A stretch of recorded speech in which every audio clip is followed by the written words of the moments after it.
Бабс. Микрофон стойка, мягкая кровать вместо старой койки, вино сладкое, а потом горькое, кассетный плеер вместо старого радио. Как это все радует, каждый день в интернете что-то грузится. Сейчас музыка стерео даже на улицах. Боже, интересно же, до чего же не додумалась бы до этого никогда моя рожа. А ведь все-таки можно же. Нет, это все-таки сложно же. Люди начинали давным-давно, они старались толком, пытались преодолеть свой потолок и преодолевали долго. Я вполне доволен тем, что происходит. Не веришь, но хули, давай поспорим.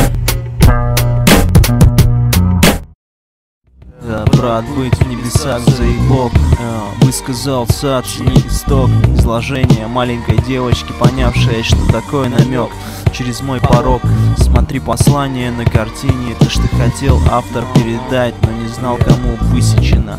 Это фантазия его, а если тобой как-то воспринимается, значит только через призму тобой накопленная информация. И соревноваться, прокламации я пальцую, получается, перебирай трактаты философицы. И я не слышу, это все фальшь, образы говна, правительства, полиции и голливудской спермы.